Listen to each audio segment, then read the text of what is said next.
My wife, Sana, sat me down one evening with a strange smile and said, "I need to test our marriage." At first, I thought she was joking, but she was serious. She claimed she needed space to find herself and decide if we were truly meant to be. My gut told me something was wrong, but I didn't argue. I loved her and believed her words. Little did I know her test wasn't about self-discovery at all. It was about chasing her secret lover. That night, I made a silent promise. I'd find out the whole truth. 2 days later, Sana told me she was flying to attend a business conference in Dubai. Something felt off. She packed her most expensive dresses and high heels, things she'd never wear to a corporate event. My instincts screamed betrayal. I checked her emails and found no conference invitations, no company memos, nothing. That's when I decided to track her location through our shared flight app. The destination, Dubai, yes, but her hotel booking wasn't near any business district. It was in a luxury resort known for honeymoon packages. My suspicions turned into painful certainty. She wasn't traveling for work.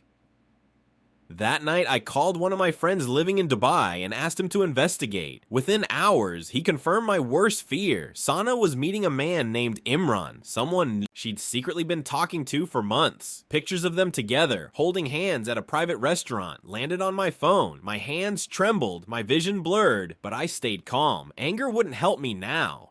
I decided to wait, gather every piece of evidence, and expose her when the time was right, but I had no idea fate had a far bigger plan waiting for her. While Sana was busy living her fantasy, Karma was already at work. Imran wasn't the wealthy businessman she thought he was. He was involved in money laundering. 2 days into her Dubai trip, the police raided his hotel suite. My friend called me instantly, saying Sana had been arrested along with Imran. My heart pounded, but not out of fear, out of grim satisfaction. I didn't rush to help her. Instead, I sat back and watched her choices crumble around her. She wanted freedom, adventure, and her secret lover, but now she had bars, handcuffs, and chaos instead.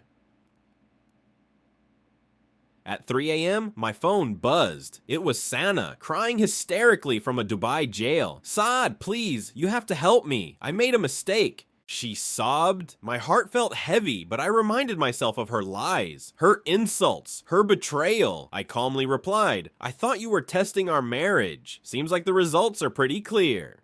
She screamed, begging me to arrange a lawyer and bail her out. I hung up without promising anything. For the first time, the power had shifted entirely. Sana finally realized what losing me really meant.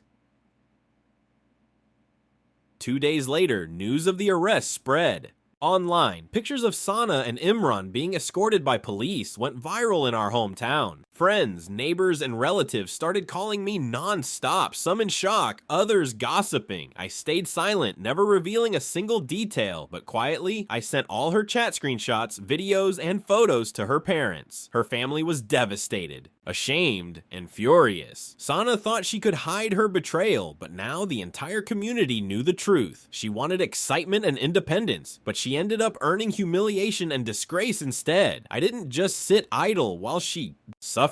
I used this moment to secure my future. I contacted my lawyer, filed for divorce, and gathered all financial records. Thankfully, most of our assets were in my name, so she had no legal claim. While Sana sat in Dubai facing charges, I quietly moved everything, our savings, properties, and business shares, out of her reach. By the time she returned, she would have nothing left. She thought she was playing me, but in reality, she had destroyed herself long before I even lifted a finger. After 3 humiliating weeks, Sana was finally released and returned home. But this wasn't the confident, arrogant woman who once mocked me. She was broken, pale, and ashamed. She tried to explain everything, claiming she was confused and pressured into the affair. I listened without interrupting, letting her pour out excuses and tears. When she finished, I calmly placed the divorce papers on the table. Her face froze. "Saad, please don't do this," she whispered. But I'd already made my decision. There was no coming back from this. Not after everything she'd done. Sana begged me to give her another chance, promising to change, swearing she loved me. I looked her in the eyes and said, "You compared me to him. You chose him over us. You tested our marriage, and you failed. For the first time, she had no words, no excuses. She signed the divorce papers silently, tears streaming down her face. I didn't yell. I didn't gloat. My silence hurt her more than any angry outburst ever could. That was my revenge, making her live with the consequences of her choices.